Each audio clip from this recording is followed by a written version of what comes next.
Today, in E-Commerce Heroes, I'll be talking to Danny McMillan about mastermind groups for Amazon sellers. We'll be covering what a mastermind is, how to find a group that's right for you, and what to do if someone in your group is spoiling it for everybody else.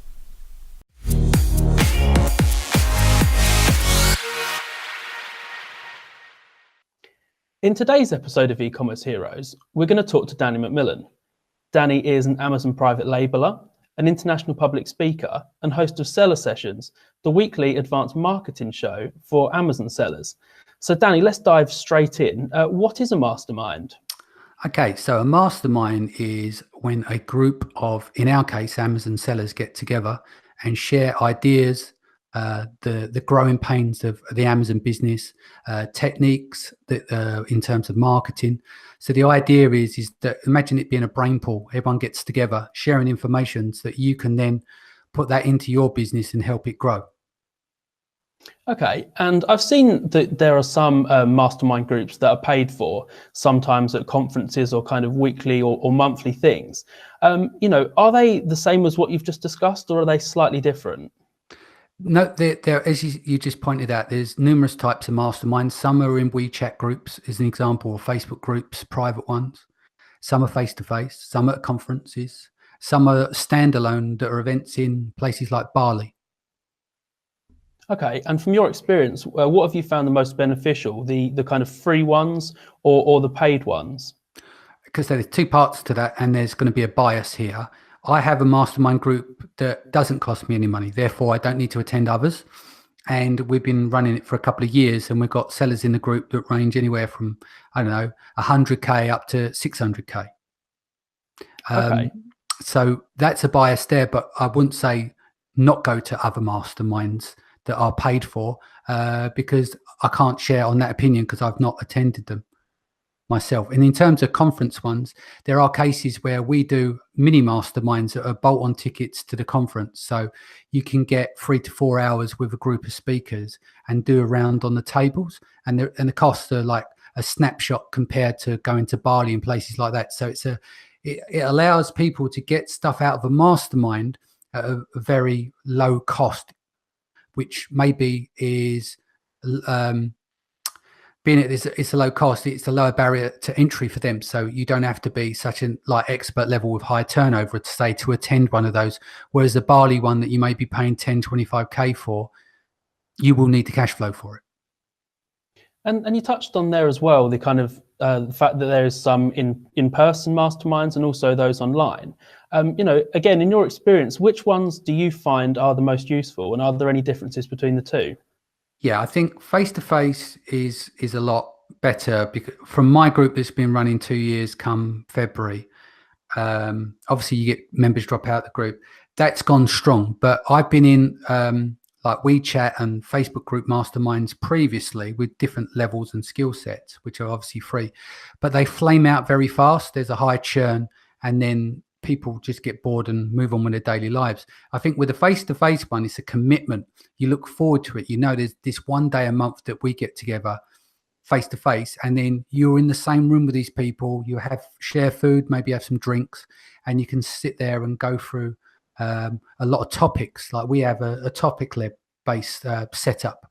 And I think that people get a lot out of that, because they get the vibe and the energy. They walk away, because sometimes working in your own office, as you may know yourself, and you're secluded, it's nice to get out from time to time.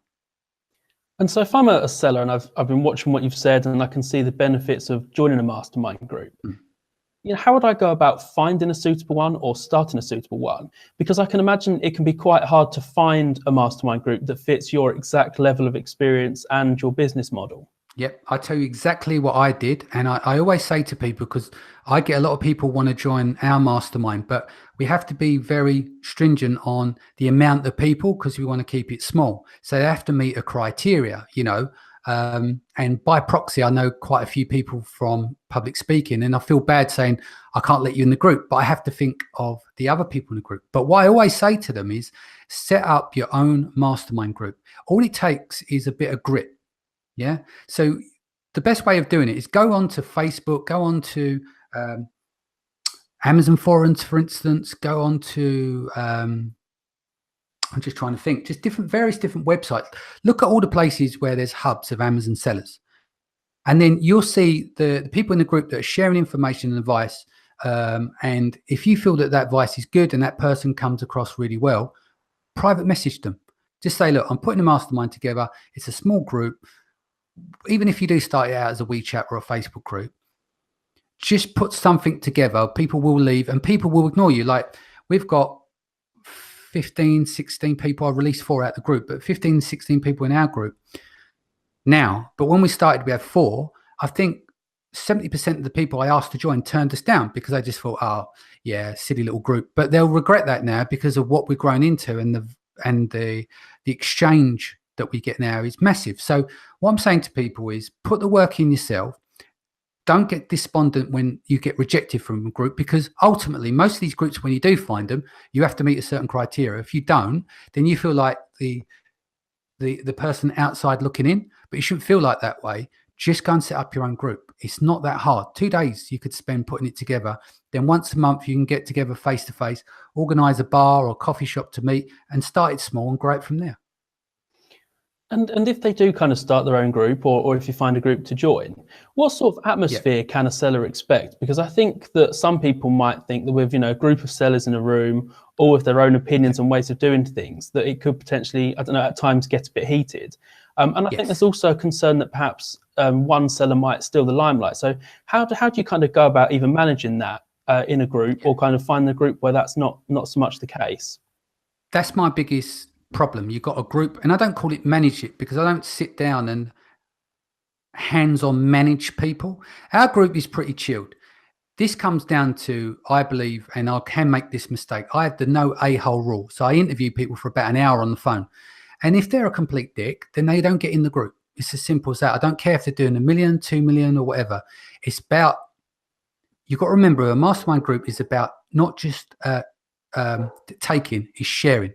Okay, so the more you give, the more you come back. I'm a big believer in that, and that's what the group's about. If you've got a situation where you've got a person in the group and all they're doing is taking, or they're rude, or they're obnoxious, it can ruin the whole group. So I would always say, have a situation in place, have a no a-hole rule in place, pick people that are willing to share and are open, because you don't want a room full of sellers all sharing and then one person that doesn't.